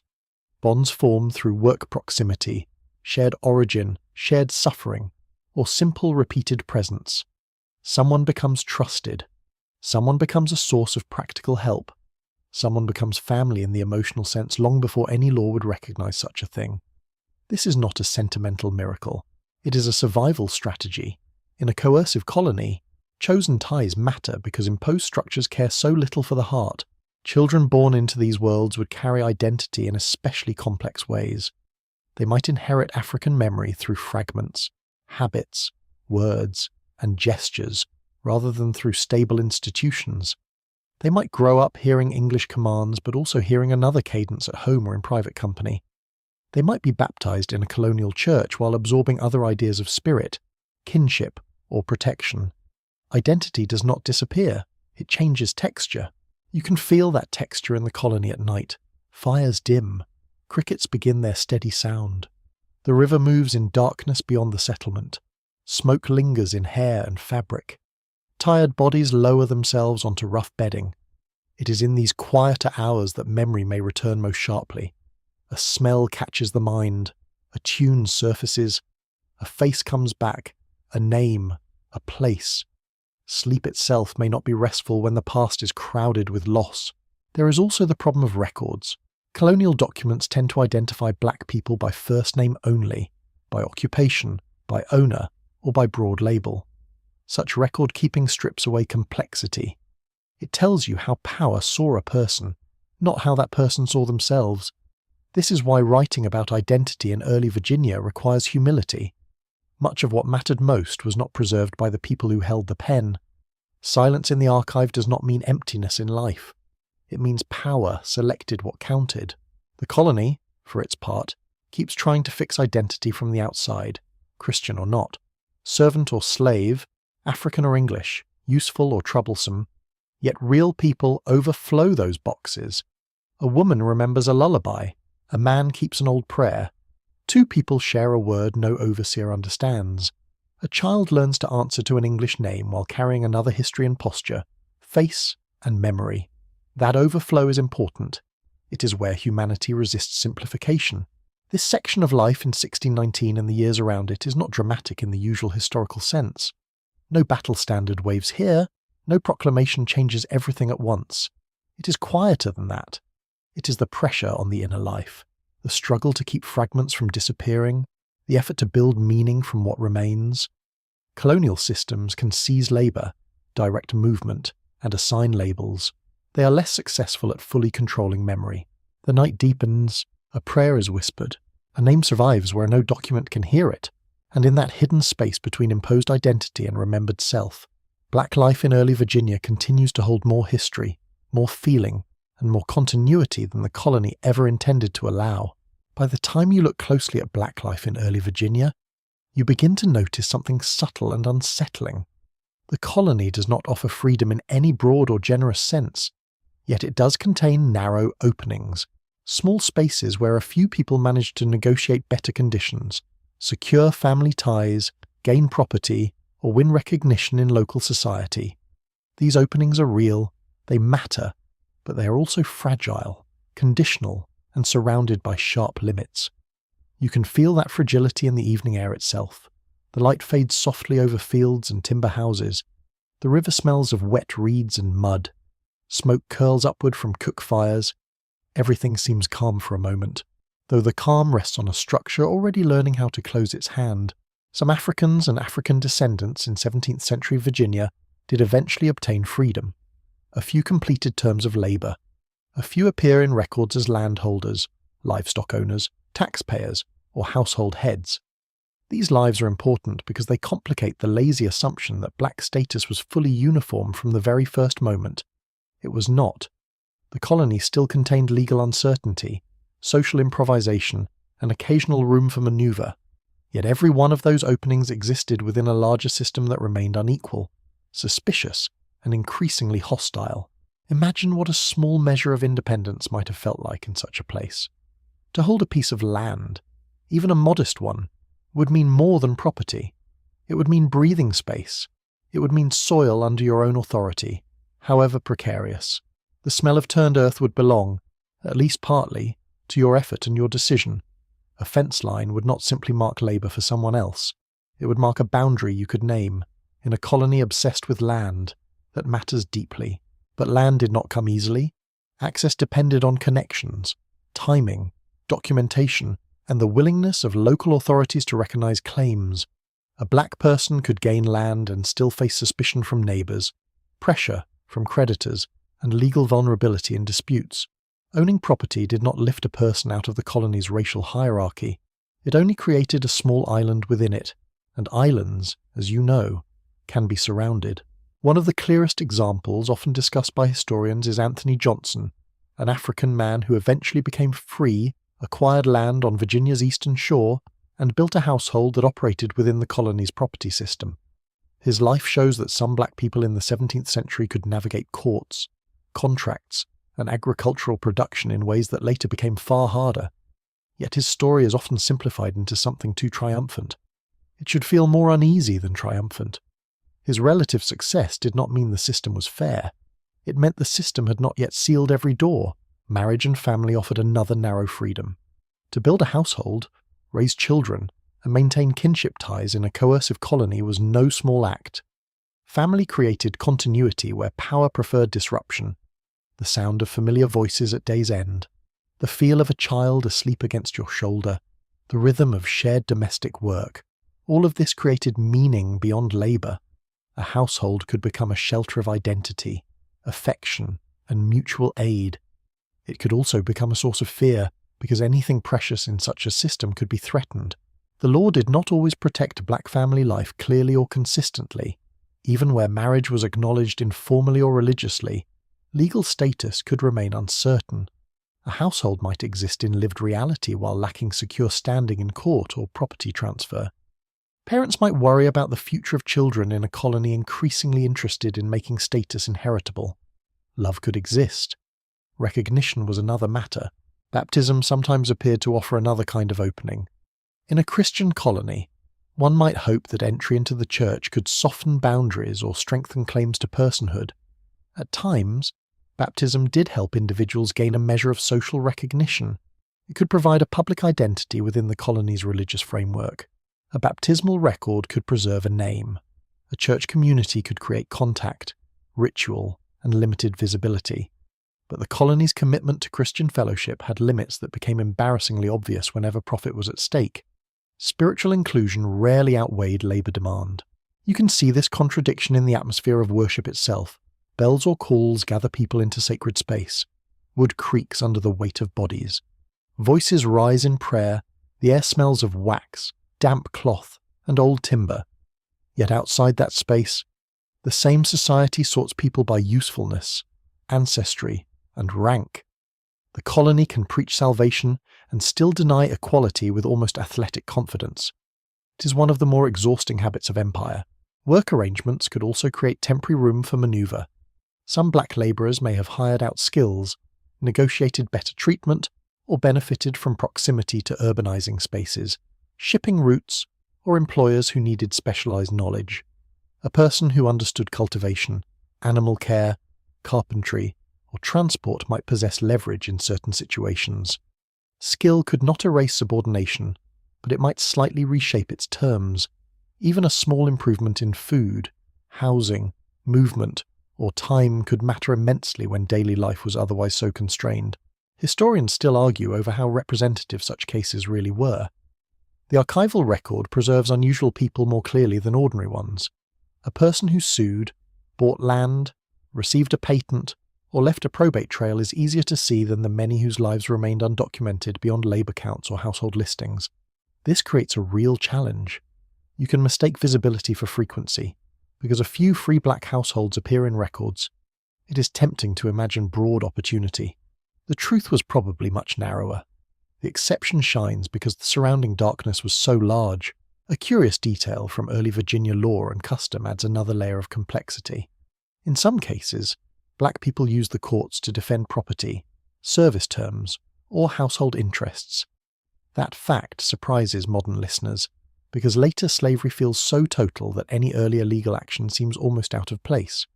But early colonial courts were messy arenas where power, paperwork, and local reputation all mattered. A black litigant could sometimes win, not often enough to call the system just, of course, but enough to show that the structure was still shifting. You walk along a rough path near scattered holdings and feel the contrast between possibility and limit everywhere. The evening breeze cools the sweat on your neck. Crickets begin their steady music in the grass. A dog barks at some imagined insult in the dark. You pass a modest dwelling where a household has managed to make life look almost settled. A small plot, a few animals, tools stacked neatly, firelight in the doorway. There is dignity here. Also danger. Because colonies built on labour scarcity notice independence quickly, and they do not always admire it. One small freedom could sharpen resentment among those who believed black life should remain more tightly controlled. A free black landholder, a stable black family, or a black Christian known in the community could unsettle the neat racial assumptions that were growing stronger with each decade. Such lives posed a quiet question the colony did not want to answer honestly. If this person can own land, raise a household, worship as a Christian, and work as a recognized member of society, on what basis do you permanently degrade others who look like them, rather than face that question? Powerful colonists increasingly chose to harden the categories. This is why the openings feel so temporary. They reveal not only what was possible, but also what later lawmakers and planters worked to restrict. Freedom for some became evidence, in the eyes of elites, that the boundaries were too loose. The colony wanted more certainty, more labour control, more inherited status, more predictable hierarchy. small black freedoms did not persuade Virginia to become more generous. They helped convince it to become more rigid. Women experienced these openings and limits in distinct ways. A black woman might gain freedom through term completion or household arrangement, but her safety remained deeply fragile. Her labour, relationships, and children could all become sites of contest. Domestic space might offer a little authority, especially within a family or small holding, yet domestic space was never separate from the colony's larger appetite for control. To keep a household together under such conditions required patience, practical intelligence, and courage that records rarely honour properly. Children growing up in these narrow openings would have learned caution early. Perhaps they knew a parent owned a few animals or worked a small piece of land. Perhaps they saw white neighbours treat their family with a limited respect one day and with suspicion the next. Such childhoods were shaped by unstable belonging. You're in the community, but not safely. You have a place, but not one the colony is committed to defending. That uncertainty settles deep. As darkness spreads, the settlement and its outlying spaces grow quieter. Firelight flickers against walls. Night insects thrum in the brush. The river gives off a cooler smell now, less mud and more drifting water. You think about how much courage it must have taken to claim even a small life under these conditions. To plant, to marry, to raise children, to petition, to keep records, to insist quietly on one's standing. None of that meant full freedom, but none of it was nothing. Black life in early Virginia included these modest assertions of self and household. A field planted for your own use, a contract completed, a baptism entered into a register, a child held within a family circle, a court appearance where your voice, however briefly, had to be heard. These moments did not cancel the harshness of the world. They illuminated it by contrast. The tragedy is that the colony learned from them. It noticed. It adjusted. And as a few black Virginians carved out narrow room to live with some dignity, the society around them grew steadily more determined to make such room rarer, smaller, and far more difficult to keep. Virginia does not become a fully hardened slave society in one dramatic stroke. It learns. That may be the most unsettling part. You stand in the later 17th century and feel a colony studying its own appetite, testing what kinds of control work best, then turning those experiments into policy. The air is sharp with the smell of tobacco leaf, smoke, and damp earth after a short rain. Water drips from roof edges. The fields lie dark under a lowering sky. Men talk in practical tones about labour, discipline, shortages, and profit, as if they are discussing barrels or fences rather than human futures. The colony is teaching itself cruelty with the calm focus of an ambitious apprentice. At first, Virginia had lived with a degree of legal looseness around African status. Some black people served long terms. Some gained freedom. Some formed households, held land, or appeared in court. That flexibility never meant equality, but it did mean the system had seams. Over time, those seams began to irritate the planter class. Ambiguity made labour less predictable. It allowed movement. It left room for claims, disputes, and expectations that the elite increasingly disliked. A colony built around tobacco wanted certainty, and certainty in this context meant knowing exactly who could be made to work, for how long, and under what inherited condition. The growth of tobacco made everything harsher. As planting expanded, so did land hunger. Forests were cut back. New plots opened. Riverfront access became valuable. More labour was needed to keep the crop profitable, and the supply of English indentured servants did not solve every problem. Servants served only for a term. They could run away. They could survive their contracts and demand land or dues. They could become restless poor freemen in a colony, already uneasy about disorder. For large planters, that arrangement began to look inefficient. They wanted labour that stayed put, labour that could be owned for life, labour whose children would extend the investment. Once that thought takes root, policy usually follows. You can hear the colony's reasoning in the silences between words. Need stability, need production, need obedience. Those phrases sound practical, even boring. That is how structural brutality often enters public life. Not with flames and theatrical declarations, but with committees, court rulings, parish records, and statutes. People persuade themselves they are only solving management problems. Meanwhile, They are building a racial order meant to last for generations. One mainstream historical turning point comes in the 1660s, when Virginia lawmakers begin passing clearer laws that attach inherited status to black people and their descendants. In 1662, the colony adopted the principle that a child would follow the condition of the mother. This was a major departure from English common law habits, and it mattered enormously. It made slavery inheritable through the maternal line. It gave masters a direct legal interest in the reproductive lives of enslaved women. It transformed the future into property. The cold efficiency of that move is difficult to overstate.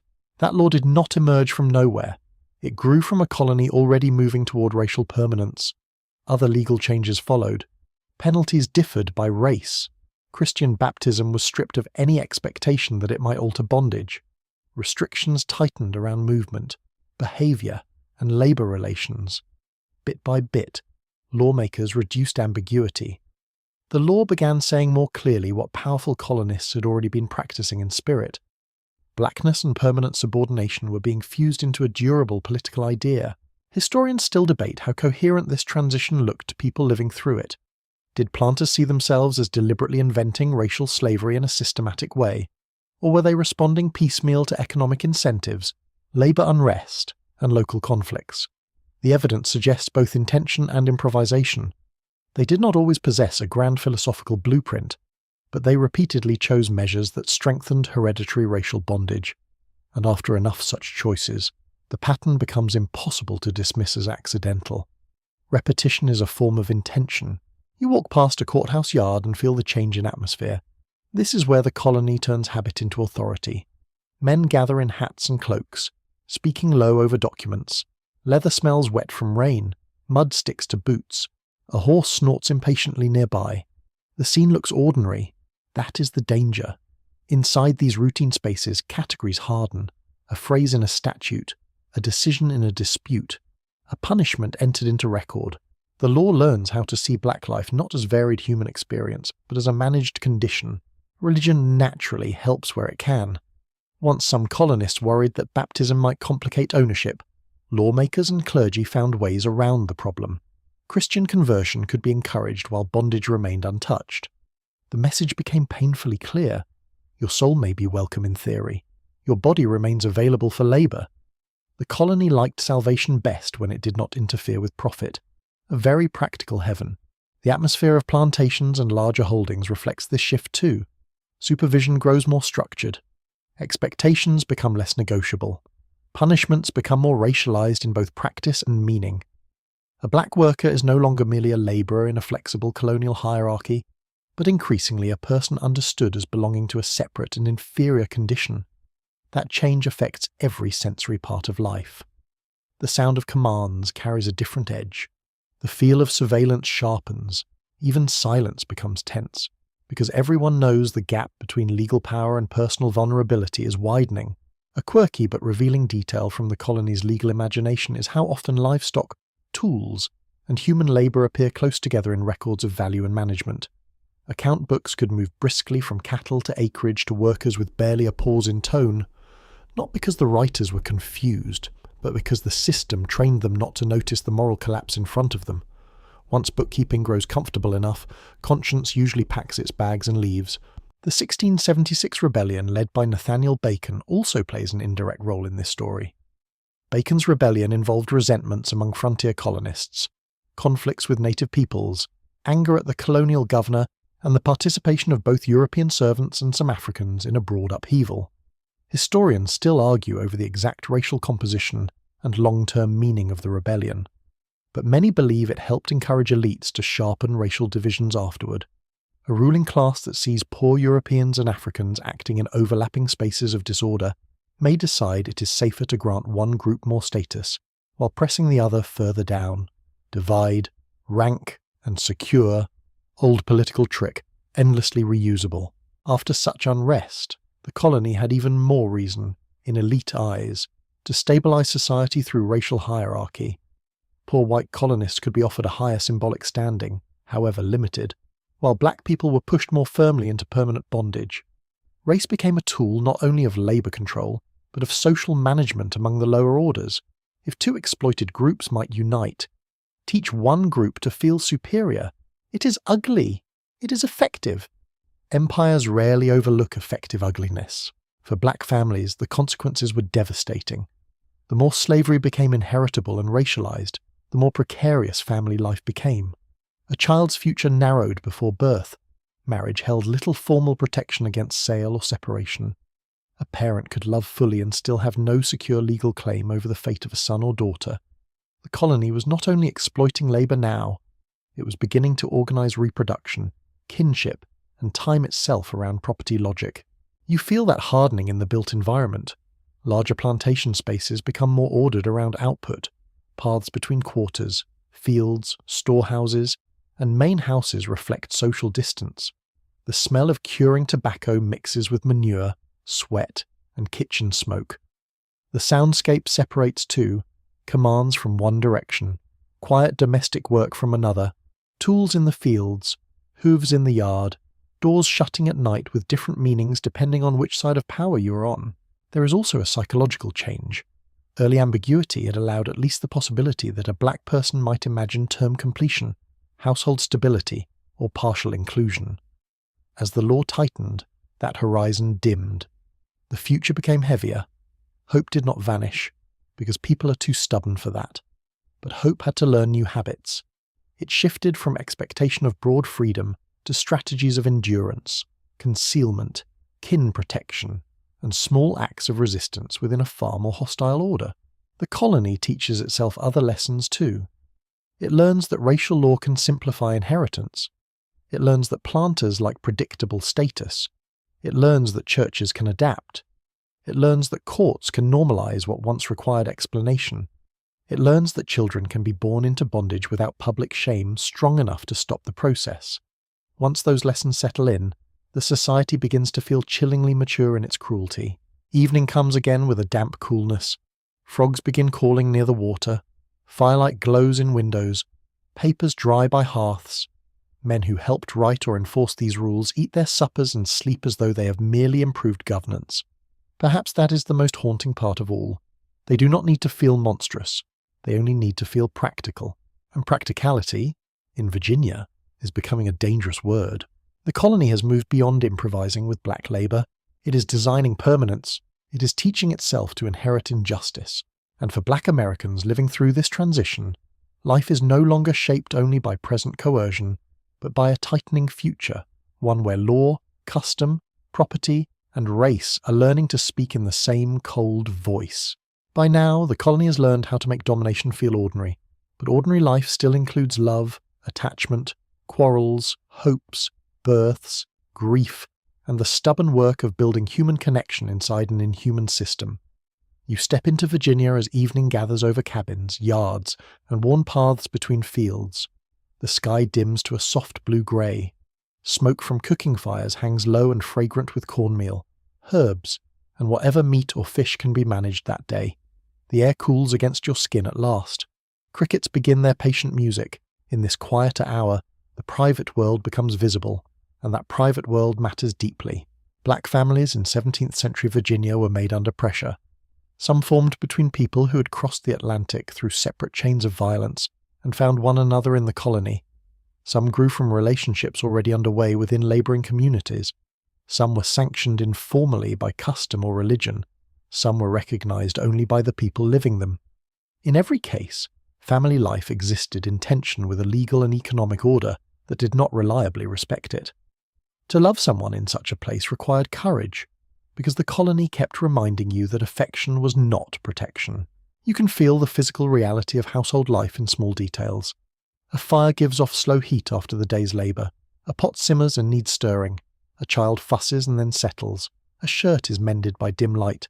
A stool scrapes over packed earth. Someone rubs tired feet. Someone braids hair with practised fingers. The room smells of smoke, sweat, damp wool, and cooked grain. This is not luxury. It is shelter made from effort. Yet within that shelter, people create meaning the colony did not intend to grant. Marriage, where it existed, was often more fragile in law than in feeling. A couple might share work, food, and children, while remaining exposed to sale, transfer, or legal disregard. That uncertainty shaped the emotional texture of domestic life. Tenderness could not be taken for granted. Every ordinary routine carried the knowledge that power might interrupt it. The sound of footsteps at the door, the arrival of a message, the decision of an owner, any of these could fracture a household. Imagine living with that knowledge each day and still choosing to invest your heart in others. That is not weakness. That is extraordinary resolve. Children stood at the center of this fragile world. A baby born into black family life in Virginia was born into affection, certainly, but also into danger. As the colony's laws hardened, the status of children increasingly followed the mother, which gave owners a direct claim over future generations. This changed the meaning of parenthood in devastating ways. A mother could hold her child close, feed and soothe that child, sing softly in the dark, and still know that the colony looked at the same child and saw labour value. Few truths are colder than that. And yet, parents still parented. They taught, they warned, they comforted. They passed along habits, names, tones of voice, practical skills, and ways of carrying oneself. Childhood in these settings may have included games, laughter, teasing, and small pleasures, because children create those almost anywhere. A stick becomes a toy, a rhythm becomes a song, a look becomes a joke. But childhood also included early lessons in caution. Watch carefully, listen before speaking, stay close, learn who can be trusted.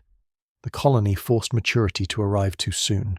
Historians still debate how dense early black community networks in Virginia really were during the 17th century, especially in the earlier decades when the black population remained comparatively small and dispersed. On some plantations or holdings, isolation must have been severe. On others, enough proximity existed for stronger community bonds to form.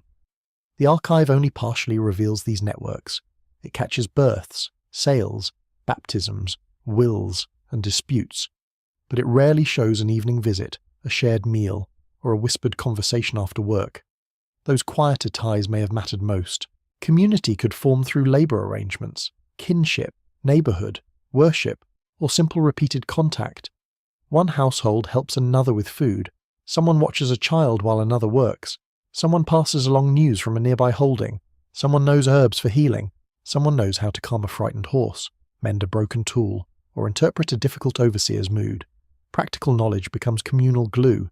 In an oppressive society, usefulness to one another is not just convenience, it is survival. A curious detail of early colonial life is how much information travelled by foot, boat, and gossip.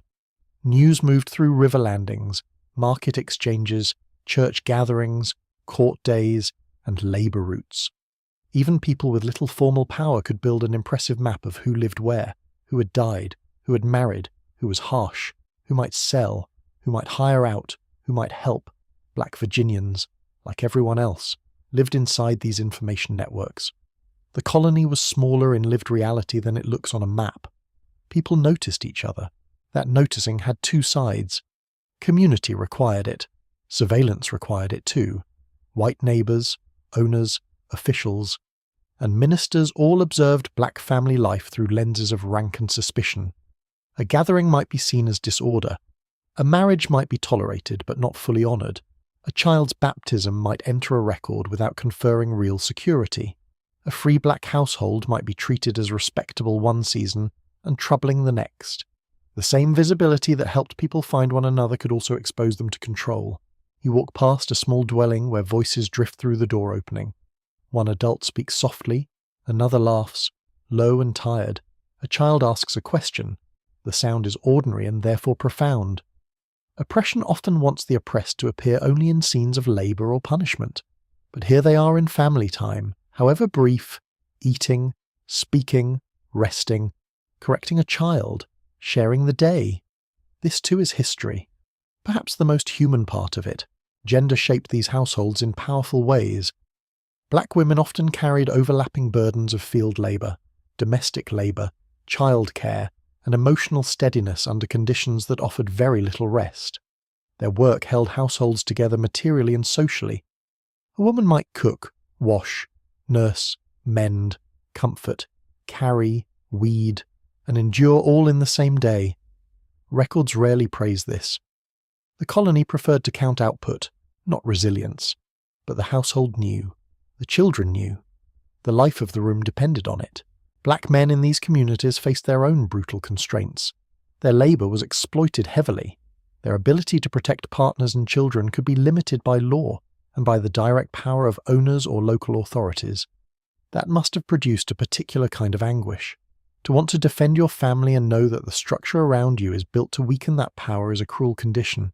Yet men still tried to provide, advise, teach, and hold family identity together as best they could. Strength, in such a place, was often measured in persistence rather than control.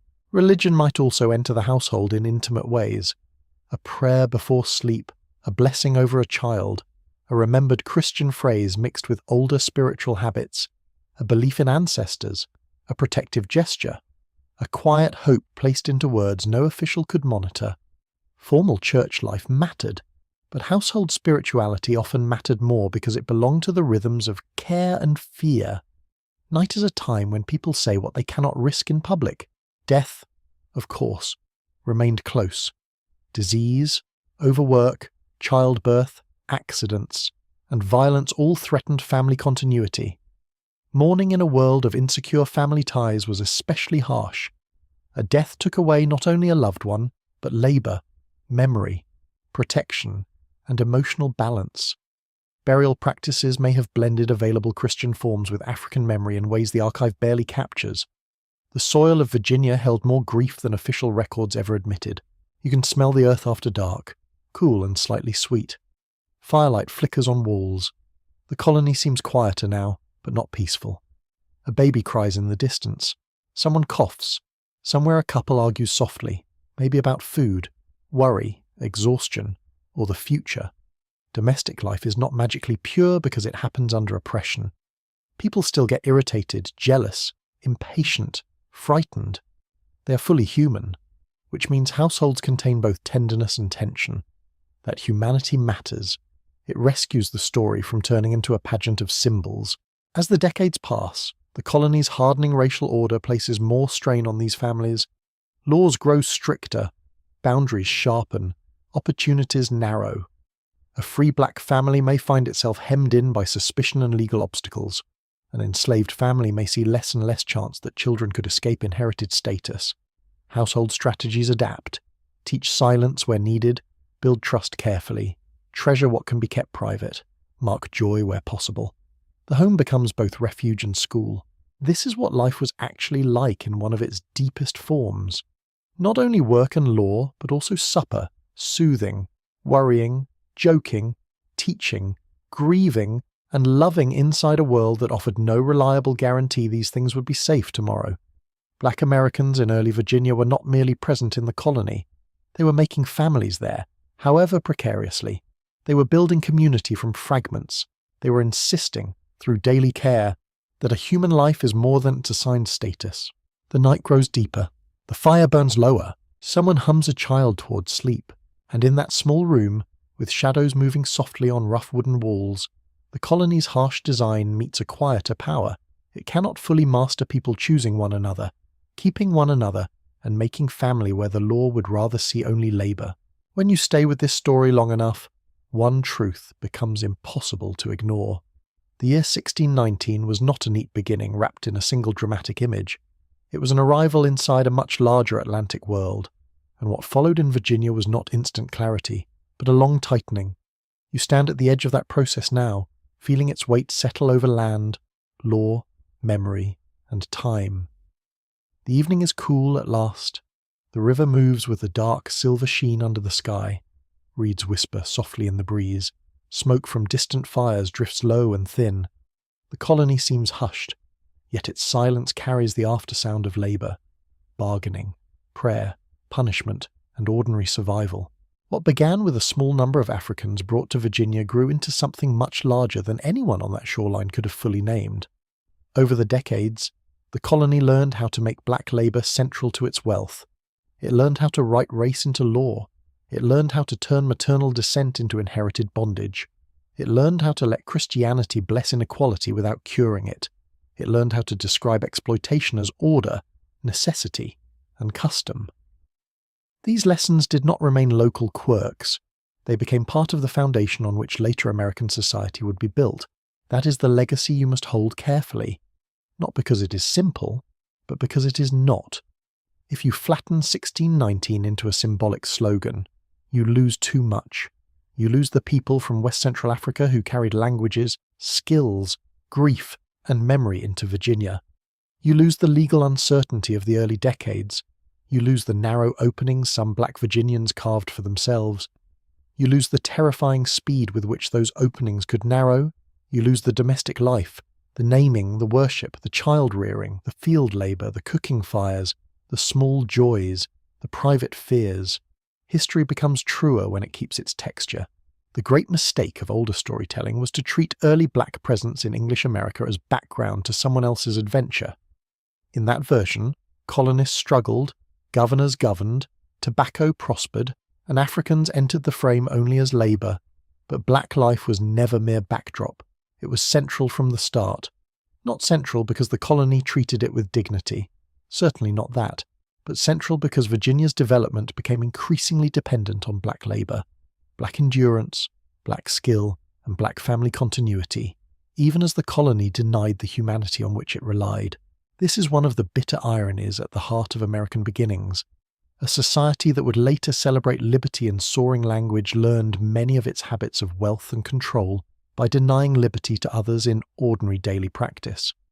The contradiction did not suddenly appear in the 18th century. It was already forming here in muddy fields, courthouse rooms, kitchens, churches, and river landings. Before the slogans, there was the structure. Before the ideals, there was the labour system. Before the national mythology, there were people being measured for usefulness. Historians still debate aspects of 1619 and its long shadow. They debate numbers, categories, timing, and emphasis. They ask whether the first arrivals were immediately treated as slaves in the full later sense, or whether that condition hardened gradually. They ask how representative the better documented free black households really were. They ask how much cultural continuity survived the violent break of capture and transport. These arguments matter, because precision matters, but the larger shape remains clear even through uncertainty. Black people arrived in English Virginia through coercive Atlantic systems, entered a colony hungry for labour, and lived through the transformation of that colony into a more rigid racial order. You can almost map that transformation through the senses. At first, the river brings strangers ashore under humid August light. Then the colony's smells gather around them: timber, mud, sweat, smoke, tobacco, livestock, damp cloth.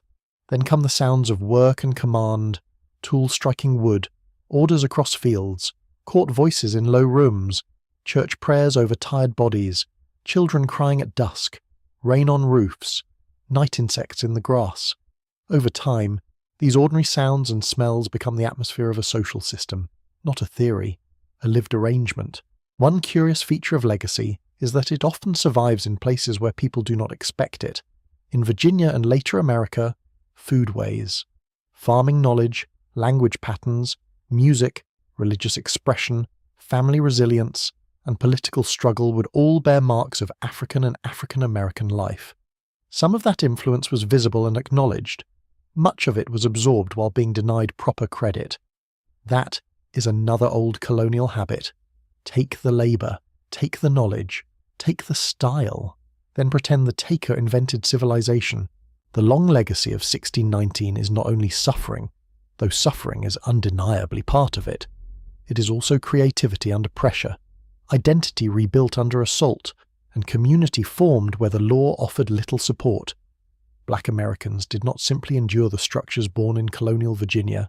They lived within them, against them, around them, and beyond them. They worked, married, worshipped, buried, named, remembered, resisted, adapted, taught, and imagined. Even in eras of extreme constraint, life remained larger than the category imposed upon it. That does not make the story comforting. It should not. There is a temptation, especially in reflective histories, to smooth everything into resilience and call that balance. But balance is not honesty if it softens the violence too much. Virginia's development depended on choices that made human inequality deeper, more profitable, and more hereditary. Those choices shaped the future of North America in ways that would reach into law, politics, economics, religion, and culture for centuries. A nation can inherit contradictions the way a family inherits old silver, except these contradictions cut. You stand now at the edge of the river again, but the shoreline feels different because you know more. The water still moves with the same indifferent grace. Frogs call from the marsh. The sky darkens slowly overhead. Yet the scene is crowded now with meanings the first viewers could not fully see. On this river passed ships carrying tobacco, officials, letters, tools, servants, traders, hopes, and human cargo. On this ground people built houses, laws, fortunes, and family lines. In these courts and churches they argued over status, salvation, property, and obedience.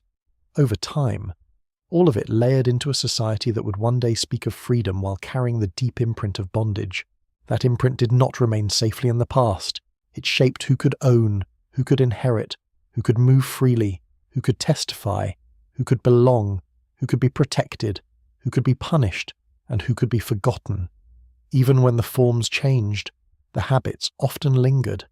This is the trouble with early systems. Once they teach a society how to rank human worth, the lesson echoes, and yet, history is not only what power intended, it is also what people carried through power's designs. The first black arrivals in Virginia were forced into the colony story, but they were not dissolved by it. Their descendants would become part of every major dimension of American life: agriculture, labor, faith, music, political thought, military service, family formation, language, cuisine, law, protest, memory, and imagination all bear that mark. The nation grew from a contradiction it could never fully hide because the people it tried to reduce kept shaping it anyway. Perhaps that is why 1619 remains so charged in public memory. It asks a difficult question in a very quiet voice. What does a country owe to the truth about its beginnings? Not a polished truth. Not a patriotic bedtime version with the sharp corners removed. The real one. The muddy, humid, human one. The one where commerce and cruelty shake hands. The one where legal ambiguity slides into permanent bondage. The one where the people most exploited are also the people without whom the colony cannot become what it wants to be. The river gives no answer. Rivers rarely do. They carry, they witness, they move on, but you, standing here in the cooling dark, do not move on quite so easily. You are left with the image of lives entering Virginia under compulsion, then building families, memories, and forms of survival in a place already learning how to deny them justice. You're left with the colony's slow education in racial cruelty.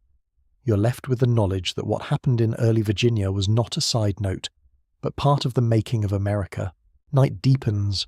The last colour thins from the sky.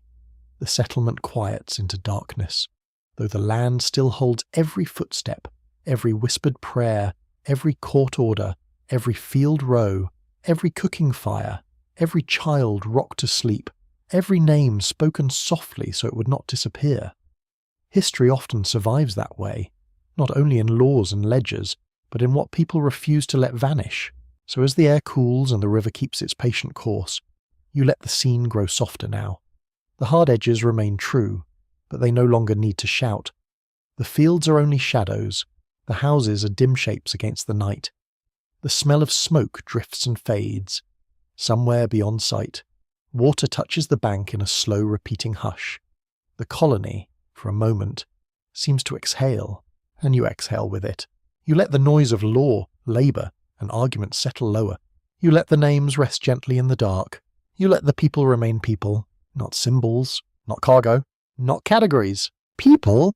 And in that softer silence, the story becomes what it always was, beneath every record and every system, a human story, carried across water, into hardship, through memory, and onward into a future no colony could fully control. The night is calm now.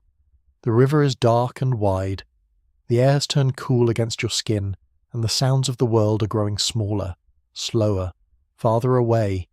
You can imagine the land resting under the stars, the fields quiet, the pathways empty, the smoke thinning into the open sky. Whatever was harsh in the day has softened at the edges. Whatever was loud has become distant, so you allow your thoughts to loosen. You picture the water moving steadily past the shore. You picture the reeds swaying gently in the dark.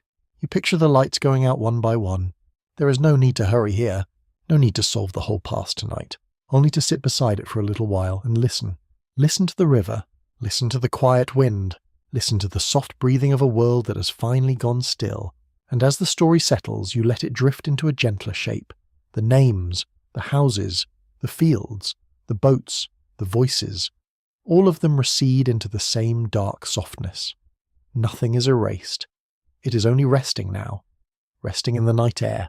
Resting in memory. Resting beneath the slow and patient sky. You have walked through a difficult history. Now you can set it down carefully. Let the water carry the last of it. Let the darkness hold it without fear. Let your mind grow lighter. Let your breathing slow. And as Virginia fades into shadow, with the river moving onward under the stars, you simply remain there for a final peaceful moment, held by the hush of night, until even the hush begins to dissolve, and sleep comes quietly, softly, almost like distant water against the shore.